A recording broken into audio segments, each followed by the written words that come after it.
Hi, welcome to everything you ever wanted to know about yoga teacher training. So, in this workshop, we're going to uncover everything you ever wanted to know about yoga teacher training, the good, the bad, the downright ugly, and the completely beautiful as well.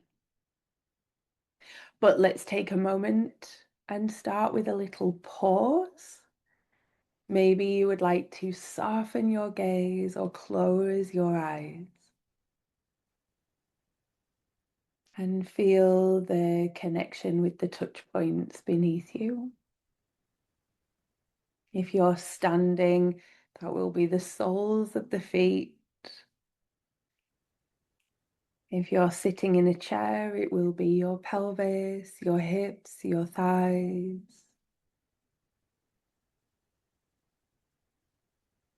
If you're lying down, which you're very welcome to do, it would be all those lying down touch points of the body.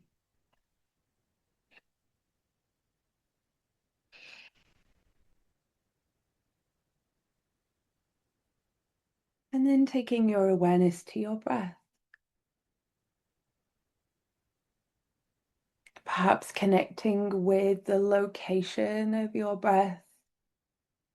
Do you feel like you're breathing into your chest or maybe down into your belly? And how about the rate of your breath? Does it feel quick today or slow?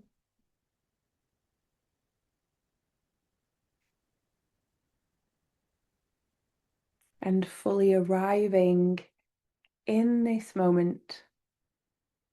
It's really common for people to think about yoga teacher training for years and years and years and to be kind of put off by self-doubt. We've got around about 45 minutes today to talk about something that you might have been thinking about for a while. So fully arriving in this moment. And then when you are ready, blinking your eyes open. All right, so welcome. You are in the right place if you are considering a complete career change. Maybe you really want to work in something that gives back, right? You want a career that's quite challenging yet rewarding, and you want to be your own boss. Maybe you've got the AI scaries, maybe finding the world really crazy at the moment, and you kind of want to get into the driving seat of your own life, which I fully understand. Maybe you're looking for a bit more freedom, right? You'd like to drop your current job maybe completely, or you'd like to reduce down to fewer days and have a bit of time for teaching yoga. Or maybe the actual teaching of yoga feels very, very far away for you at the moment. That's not really something that's on your mind at the moment, but you love yoga and you really, really want to know more about it. So all of those things, if they are you, then you are in the right place. And with that kind of slightly clearer mind, maybe that we have after pausing for a moment, maybe you're able to imagine being able to practice yoga safely, even just with 5 free minutes of time. I really remember that myself, kind of feeling a bit like stressed, a bit concerned, a little bit overwhelmed, and thinking, I know that yoga would really help me out here, but I just don't know what to do. I don't know if I'm doing things safely. I don't know what alignment I should be looking out for in my own body, etc. And obviously, yoga teacher training solves those problems, right? Or imagine things that annoy you now, not even slightly affecting you in the future. And that's not because we're pushing them under the carpet, it's not because we're pushing them away. It's because genuinely you are a calmer person with this yoga practice that you're building up, this meditation practice, breathing practice that you're building up. And so our baseline of calm becomes even calmer. And those things that annoy us now, getting cut up on the road, people interrupting you, whatever it is, that kind of grates on you at the moment. What happens, I've seen it in myself and with quite a lot of my graduates, even in the 3 months over which we do teach training, they're like, do you know what? My husband did not load the dishwasher this morning, and I didn't actually lose my temper about it, because it just actually doesn't touch us anymore. And then, yeah, imagine feeling and retaining calm even in the midst of chaos. Being a yoga teacher, trainee, being a yoga teacher, it doesn't make you invincible, not at all. It doesn't um, mean that you're a perfect human, but what it means is that we're building this toolbox. So, in this world where everything is moving faster and faster and faster, and there's more and more and more scary news, we're more able to cope with life as it is and to get back to that feeling of calm. Quite amazing, really. I'm sure it's a superpower. So hi, my name is Holly. I qualified as a yoga teacher in 2013. And I started teaching pretty much straight away. I actually embarked on my own yoga teacher training just to learn more about the practice. I really wanted to practice yoga from home, and I wanted to make sure I wasn't doing myself any harm. I had a couple of like lingering injuries from being a gymnast when I was younger. And yeah, and I just embarked on yoga teacher training to learn more about yoga and to solidify my own practice. And actually, as part of the teacher training, I was inviting friends around to my flat and teaching them just to kind of get my hand in a little bit. As it turned out, they really enjoyed it. They wanted to continue me teaching them after I graduated, and that just kind of turned into a full-time job. Just kind of by accident, but I'm, incredibly grateful. In 2015, I opened a studio, and as often happens, when you have a studio, yoga teachers will approach you and say, "Can I teach at the studio?" And what I found was that a lot of the teachers either were really, really lacking in confidence, or they needed a bit of help with their like instructions or with their sequencing. And so I worked alongside teachers from pretty early on to sort of say, I want this studio to be safety first. I want it to be inclusive and accessible, and that's how that translates into your teaching. And kind of quite obviously that sort of became its own teacher training program in 2018. And it is my life. I am so in awe of being able to work with people who want to train as yoga teachers, people who want to better their lives, people who want to share it with other people. I absolutely believe that yoga is for everyone, and love it when that sort of comes across in teaching. And I won't talk too much about that because I'll never talk about anything else. But I really honestly believe, no one is too old, too young, too fat, too thin, too flexible, too strong, etc., to practice yoga. That's a really firm belief of mine. All right. So back to the workshop, we're going to have a little tiny anatomy lesson, because I think often when people think about yoga teacher training, they think there's going to be this whole huge amount of like anatomical terminology and learning all of the muscles. And actually, you learn about anatomy, or at least with me, you learn about anatomy to be able to teach yoga and practice yoga from a safety first perspective. And so we'll have a little tiny anatomy lesson, hopefully something that will prove useful in your yoga practice, straight away. We'll then have a little bit of a chat about yoga philosophy. Again, yoga philosophy tends to be slightly misunderstood, that it's kind of armchair philosophy. It was written a bazillion years ago and it's not actually that useful for modern life. And there's kind of two things. One is that it's incredibly useful for modern life, I think.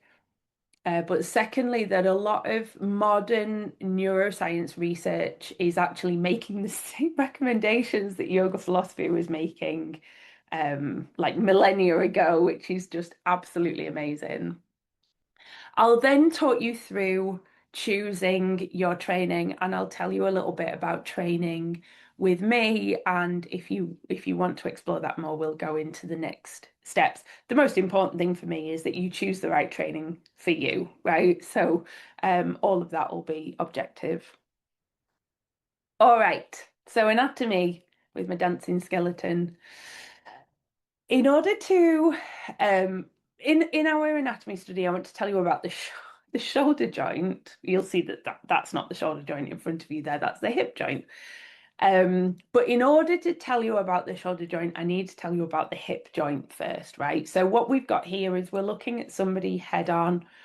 This is kind of a visualization of the vertebra of the spine. And then here we have where the spine and the pelvis meet, right? These are the bones of the hips. They're called the ilium, right? Part of the pelvis. And then we have a visualization of the thigh bone, the femur, and how the head of the femur fits into the hip socket. And about 80% there or thereabouts of the head of the femur, this ball here, fits into the hip socket. And so, because of that, it's an incredibly strong joint. It's very, very stable, which is good because we're sat on it, we're standing up. All of the body weight goes down through there. The hip joint, it's wrapped around by lots and lots of soft tissue, lots and lots of ligaments, an incredibly strong joint. Whereas when we look at the shoulder joint, here we have the humerus, right, which is the upper arm bone. And here we have the head of the humerus, which fits into the shoulder socket, right?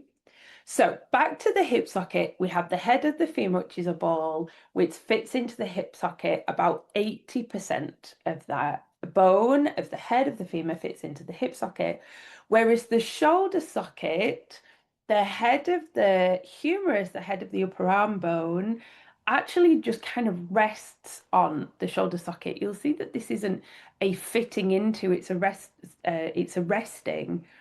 And a really useful metaphor is imagining a golf ball sitting on a golf tee. Now, what that means is that the head of the humerus has all of this ability to move around in the shoulder socket. If you think about it, you can take your arm straight up, you can take your arm behind you, you can take the arm all the way across the body. We haven't got anything like that range of movement in the hip. But what that means is that while the shoulder joint has a huge range of motion, it's actually not inherently very strong. So, what that means is that in our yoga practice, because we weight bear through the shoulder all the time, even when we are on all fours, when we're on hands and knees, when we are in cobra or up dog, when we're in downward facing dog, and then if you're doing any arm balances, a huge amount of the body weight is going through the shoulder.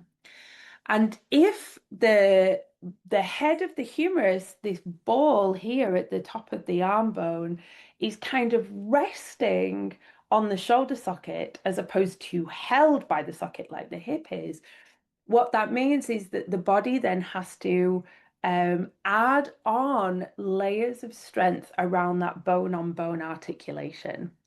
And in our yoga practice, we can actually start to use that to our advantage. So, what that means is in our asana practice, in the physical practice of yoga and in the postures, we want to focus on building strength patiently and over time in the shoulder. We want to understand the rotator cuff, which is a cuff of muscles that sits around the shoulder, and use that for safe alignment. And we want to make sure that we are not hanging in the shoulders at any point. So in a downward dog, actually, this lady, if I was to see her, I would be talking to her about engaging a little bit of core strength, right? To make sure that there isn't this kind of banana type shape in the shoulder. And I would be encouraging her and all of my yogis to press the floor away with the hands, make it really strong all the way up through the arm. Use the shoulder muscles to help push the floor away even more. And what that's telling you is that the body weight is being held in the muscles of the shoulder rather than hanging in the ligaments of the shoulder, which can happen by accident because of the head of the humerus being bigger than the shoulder socket. So when weight bearing through our shoulders, it's really important that we use our muscles. And so, in terms of taking that as something that's hopefully immediately useful for your yoga practice, I would love you to think, right, when I'm on hands and knees, pressing the floor away. When I'm in plank position, I really want to be pressing the floor away. When I'm in the downward dog position, I don't want to hang in the shoulders. I want to press the floor away and use the core to kind of lift the body up and out of the shoulders. I'd love you to try it. And if you have absolutely any questions, you can get in touch with me anytime. I'm going to email the replay of this workshop out, and my phone number will be on there. You can drop me a WhatsApp anytime, and I would love to help. So that is kind of how you learn anatomy, right? Not just, well, here's a shoulder and you need to know what a shoulder's like, but why does that matter in a yoga practice? So that you can practice safely and so that you can teach safely. All right. So, yoga philosophy. Now, like I say, the philosophy comes from scriptures, some of which are thousands of years old. They are written in Sanskrit, which doesn't use Roman characters. The characters are they're Sanskrit characters, um, and they don't really bear like ton, visually they don't look very similar to Roman characters. And so what that means is that it might feel very far away. Some of the words are really long, the pronunciation guide is different. And I know that that makes people feel a bit like, well, it's not relevant to me because I really don't understand it. But I find yoga philosophy incredibly useful. And what tends to happen with teacher trainings is that in that initial kind of introduction, I'll get a lot of like, well, I'm here for the anatomy. I'm here to deepen my own yoga practice. I'm here because I want to, over time, think about leaving my job because it doesn't fill me with love anymore. I'm not that bothered about yoga philosophy. And then by the end of the training, they're like, you know what we talked about in block 2 or block 3 has really, really helped me. Sorry if you've got a bit of background noise, there's something going on in the background. Okay, so I want to talk to you about karma yoga. Karma is a word that it's really common for people to have come across before. And excuse my language. But usually when people have heard of karma, it's because they've heard of karma's a bitch, right? Or you reap what you sow, or leave it in the hands of karma. Karma will take care of it. So karma is a Sanskrit word and it actually means action. That's all. It's neutral. It's not inherently good or bad. It's just neutral, right? It means that when we think something, when we say something, when we do something, it will have a result or a response or a knock-on effect, right? And that might be good, and it might be bad, and it might be neutral. It might be something that's really good at first, that then turns into something that's really bad, and then becomes something that's useful. And when we start our yoga teach training process, like when we kind of start thinking about journaling and a little bit of self-exploration, I will ask you to think about something in your life. You don't have to do it right now, and it can be emotional. So, just have it, to do whenever you want. But I'll ask you to think about something that happened in your life that when it was happening, if somebody had said to you, I can wave a magic wand and I can stop this right now, you would have been like, yes, please. This is vile. I am not enjoying going through this at all. But now that you look back on that thing, you think, well, that it actually led to that, which then led to that, which then led to me meeting somebody or doing something I never thought that I would have, or gaining a new skill or learning something about myself. So for me, when I first started teaching yoga, I'm so sorry if you can hear that. When I first started teaching yoga, I was renting different spaces out in Leeds, right? And some of them would just pop up. I'd use them for an hour or a couple of hours, but some of them I used for weeks and weeks and weeks. And one of the spaces had been not like unused for absolutely ages. And the council had actually told the landlord, like, you have to do something with this building. Fortuitously, I was looking for somewhere, someone knew about that, introduced me, and the space was really perfect, apart from it was filthy, like absolutely filthy. It had this beautiful parquet flooring, where the floorboards like interlock. And so me and my mum with like washing up brushes, like scrubbed the floor. We scrubbed all of the dust out the floor. We repainted it all, cleaned the toilet, put some plants in, all of these things. And I'd been in there about a month or something. And the landlord came and looked around it and was like, "Oh, this is really beautiful. Now I can get lots more money for my rent," and kick me out. And I was devastated. I was absolutely devastated. I was beside myself, like all of that work, and then, starting to build up like a steady flow of people. People really enjoyed the space, etc., etc. But then being kind of kicked out of that space as it was, then meant that I found the next space, which was absolutely ideal. It was perfect. So that thing, if somebody had said to me in the moment of trying to find somewhere else, like, I can make this stop and you can stay in that space, would you like to? I would have been like, yes, in a heartbeat, yes, please. But the fact that that situation happened actually led to something much better and much more unexpected. And so I'm telling you this and also reminding myself at the same time that we don't know what's going to happen, right? And when we're in a really, really tricky, challenging situation, thinking or telling ourselves, well, something good will probably come out of it is unrealistic, and it's spiritual bypassing. It's a bypassing the emotion, because something good will probably happen. So I'm not saying that because I think that that's unhelpful and unrealistic. However, I think it is quite nice to have in the back of our minds, well, let's see what's going to happen.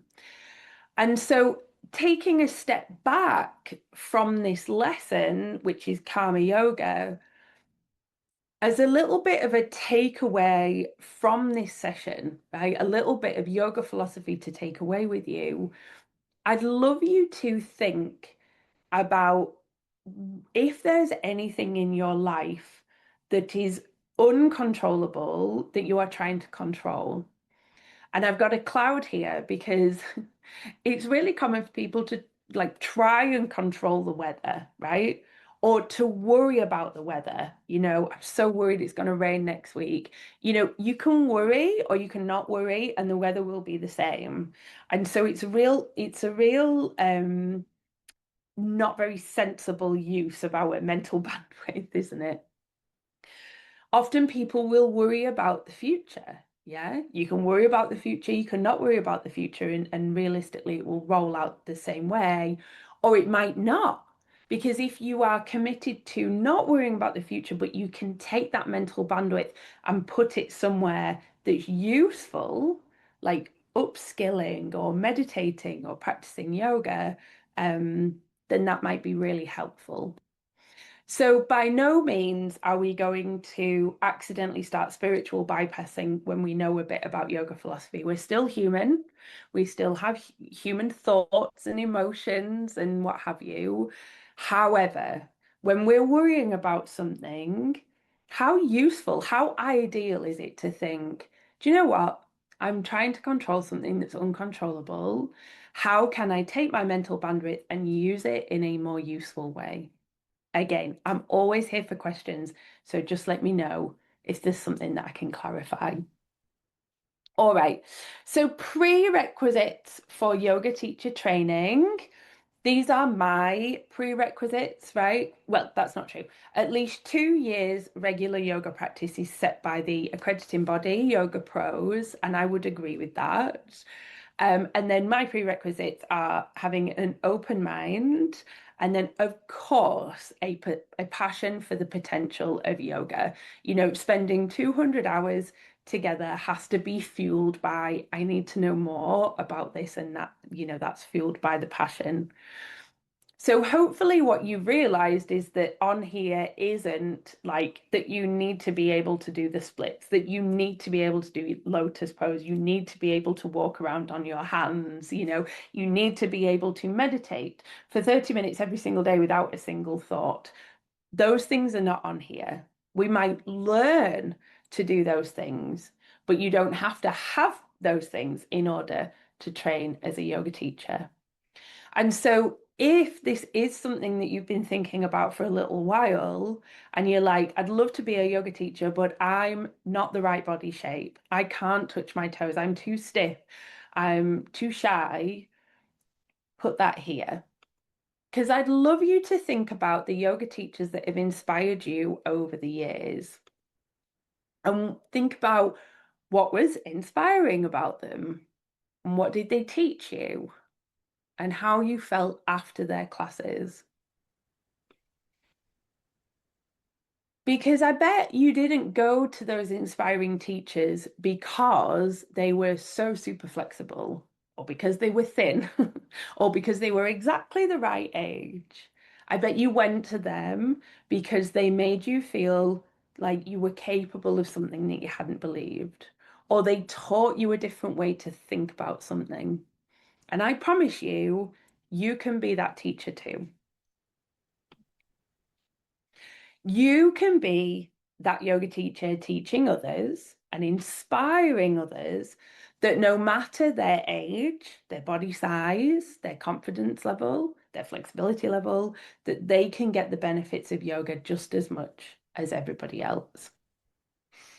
So I'd like you to meet Sheila Mcfee. Now, in the interest of being completely transparent, Sheila is my mum. I have graduated um, well over 250 teachers since 2018, since starting yoga teacher trainings.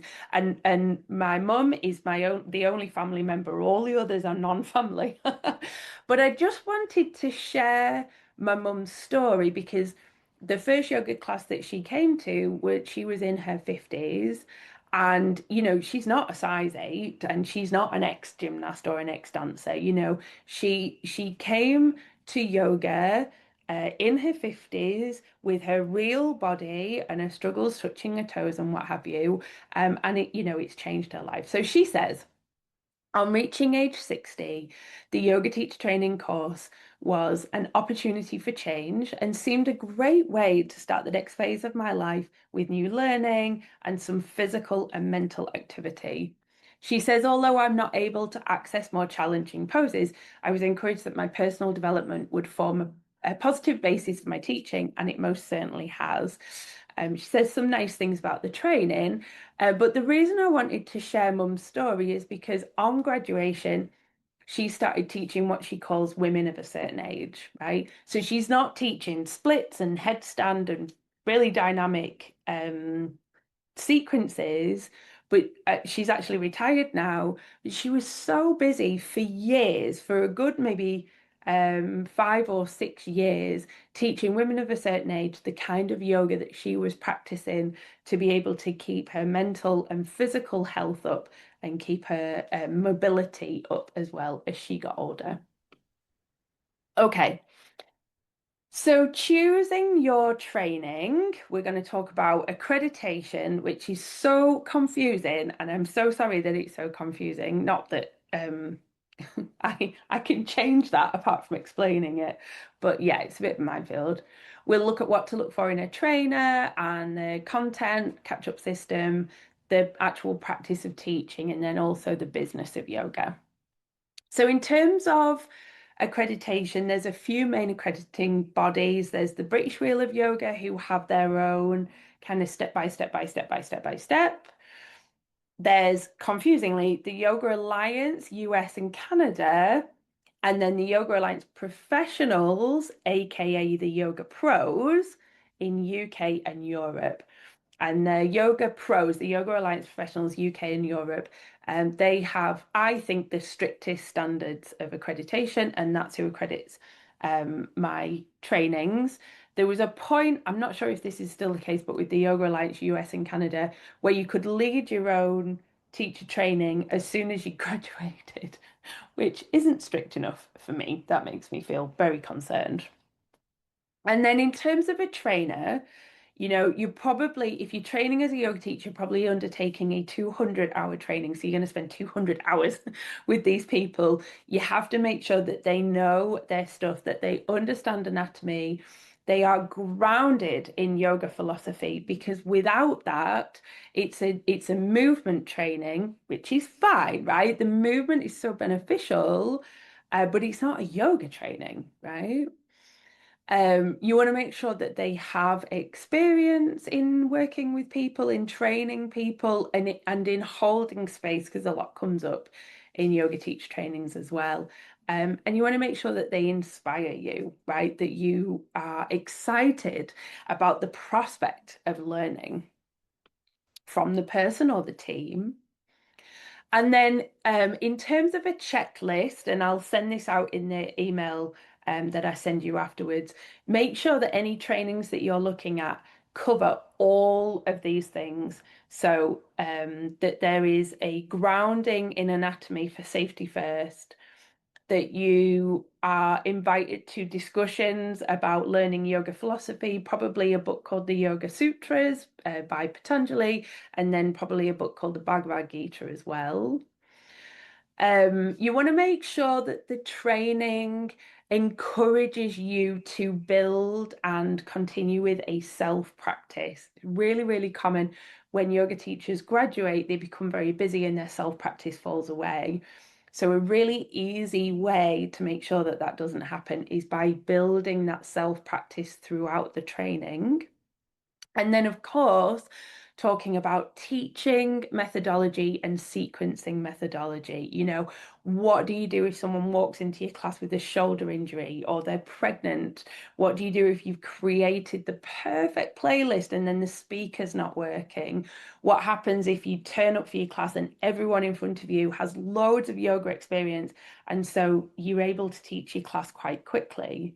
Or the other way around, what happens if you turn up, you've got this great long class planned with loads and loads of different like sequences and transitions in it, and then everyone's brand new to yoga and you need to start from scratch. You want to make sure that we're talking about all of these things within the context of the training.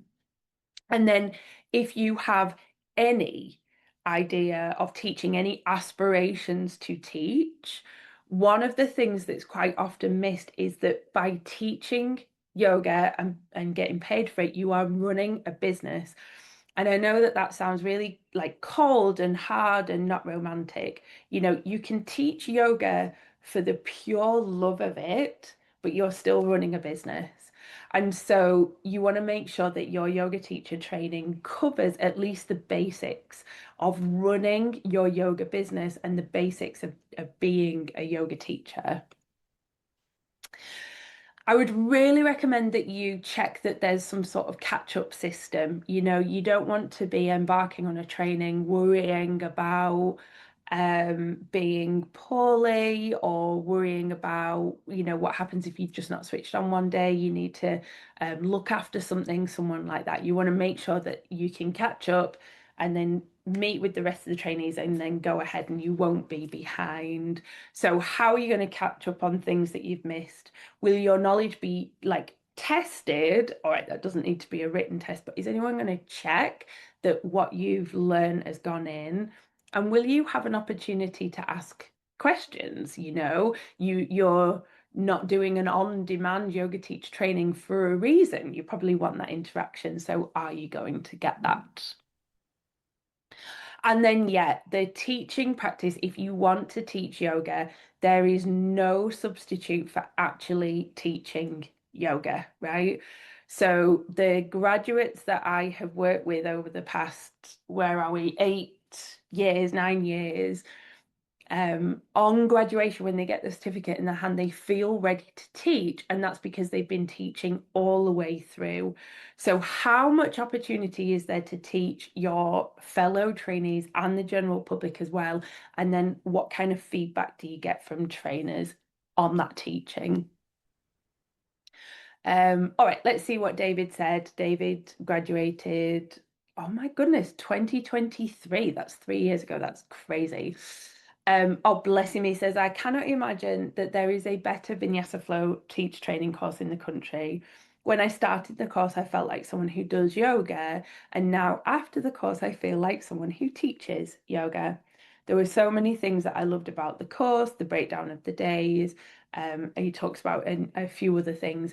And then I've included David because he was one of those people that had been thinking about it for a really long time, and he'd been finding reasons that he shouldn't um do it. Oh, I'm not confident enough yet, it's not really the right time, and etc etc. And then on graduation, like so many of the trainees, he said, I wish I'd done it years sooner. And that last sentence, in fact, I think it's the probably the best thing that I've ever done. David's now full-time yoga teaching and loving every minute, and he's an absolute joy. So yeah, let him be that inspiration to do the thing. All right, I'll tell you a bit about training with me. There's two foundations, non-negotiable. These underpin every single thing that we learn. And the first is safety. Absolutely. Safety first, safety first, safety first. When we're looking at anatomy, when we're breaking down the poses, I firmly believe that when you get on your mat, your yoga mat, and you kind of teach yourself, you practice, you want to finish your session the way that you started or better, most certainly not worse. So, how do we avoid injuries? How do we make people feel more confident, etc.? And then secondly, improvement. So helping people gently build up mobility, build up strength, build up confidence, self-belief, agency, empowerment, knowledge, etc., etc. So each day starts with a sadhana. Sadhana is a Sanskrit word meaning a practice, but it's like a practice with intention, right? A practice that guide you somewhere. So we do some chanting, which is optional, some breathwork meditation. And then right from day 2, you will practice teaching. Now, don't get me wrong, every time I do a training, I'm like, why do I do this to people? Because everyone is so nervous and I feel awful making people feel like that. But yeah, day 2, usually we get into little groups of 2s or 3s, and you teach each other a lunge, which is what we've learned the day before. And then on day 3, you might teach a lunge into a downward dog. And then on day 4, lunge into a downward dog, into a mountain pose. And it grows, right? It kind of subtly grows. So what that means is that by block 2, you're then teaching more like a 15-minute sequence. And then block 3, that might grow to 30 minutes and 45 minutes. It just kind of grows, right? So yeah, on day 2, I obviously feel awful, making people feel really nervous, but it's definitely for a reason because there is no substitute for practicing teaching. After practice teaching, we'll have a breakfast break. You can have a think about how your teaching went and what have you. And then we come back and we learn about some anatomy. After anatomy, we have a lunch break. Then we come back after lunch, and while you're digesting the food, it's such an amazing time to look at the philosophy of yoga, right? Why yoga exists, the history of yoga, the different schools of yoga, and then breaking apart concepts like trying to control the uncontrollables. Then we move into an asana clinic. So we'll take a pose and look at how to set it up, what people should be looking for while they're in the pose, how to come out of the pose, what you can do to modify for any injuries, lower energy levels, how you can counter that pose to keep the body balanced, etc. All right. So Alison says the course has completely changed my life. I love teaching yoga and sharing the benefits, and I love learning about the history and philosophy of yoga. That's not what she said at the beginning of the course. What wisdom this ancient practice offers for our modern day lives. It certainly does. I now have the work-life balance I was looking for when I originally considered enrolling on the course. Alison has also, by coincidence, gone full-time as well. All right, let's just pause for a moment because that's quite a lot of information. So feeling free to soften your gaze or close your eyes. And just noticing kind of what is happening, what's come up, what's on your mind.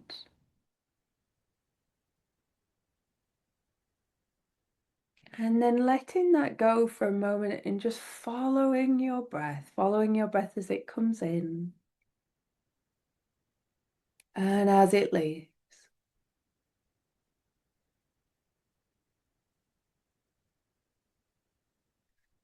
And taking a moment to let that information settle. Okay. And then blinking your eyes open. So what now? If you would like to train with me, the yoga teacher training in 2027 is a hybrid training. So some on Zoom like this, which is really, really cool for learning anatomy. It's a really great way of showing you lots of anatomy. We practice teaching on Zoom as well. And then we have a really, really cool graduation block in Italy, in just like the most stunning countryside in Italy.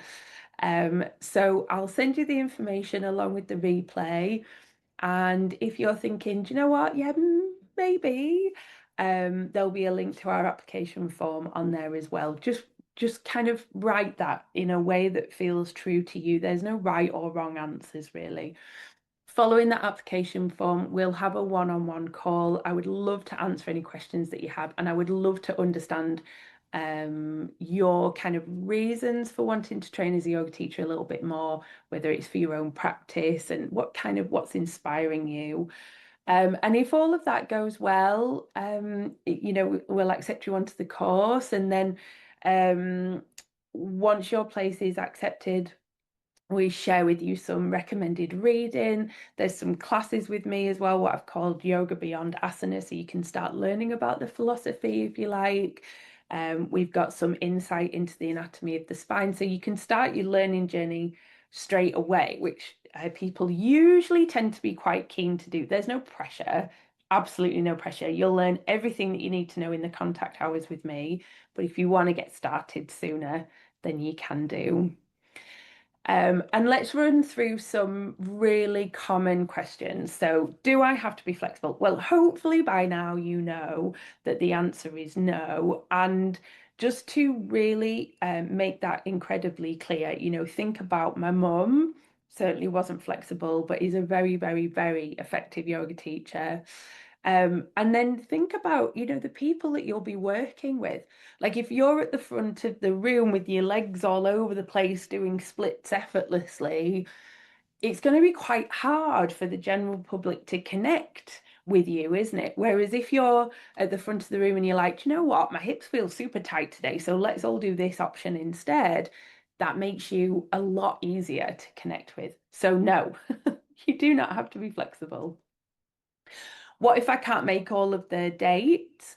Well, we have a really robust catch-up system in place. So everything that we learn together, I have recorded and I can share the recording with you. And then we'll book in a call or a Zoom session so that I can chat to you about how the information's gone in, maybe ask like a couple of questions to get your thoughts on things. And if we both are satisfied that the information has gone in, that's great. And if not, then we'll book in another call and I can teach you it one-on-one. Will I be able to teach after graduation? Absolutely. To the point where I've had so many graduates teach the day after graduation, like just get classes booked in, get people booked onto them, turn up and teach as a yoga teacher the day after graduation. Like you can teach straight away. It's really cool. How is the training assessed? Well, you have to teach a class, right? And that class has to be safety first. But of course, I'll teach you how to do that in the training. We do have a written test, which of course worries people. I like to rewrite how people feel about tests. And I only test on things that I think that yoga teachers should know off the cuff. So not muscle names and complicated things about muscle, but if somebody has tight hamstrings, how can we help them modify this pose? Or different things about yoga philosophy that underpin what yoga is. And we highlight those throughout the training. So it's just making sure that they have definitely gone in. Can I pay in installments? Yes, you absolutely can. And I have a payment plan like listed out, a suggested payment plan. That's the word that I was looking for. I have a suggested payment plan. However, if you know a payment plan that would work for you better, you can always mention that to me and we'll consider it. So yes, you can absolutely pay in installments. All right. And that's it. So thank you so much for your time. Next steps, if you have I'd love to, but let me know what that but is, right? Because I'm sure I can help. If you need help researching a training that's right for you, again, give me a shout. I would absolutely love to help. And if you would love to train with me, keep your eye on your email, complete your application form, and we'll book in our chat on Zoom to talk about the training. But thank you so much for spending your time with me on this workshop. I hope you have a wonderful day. Thank you so much.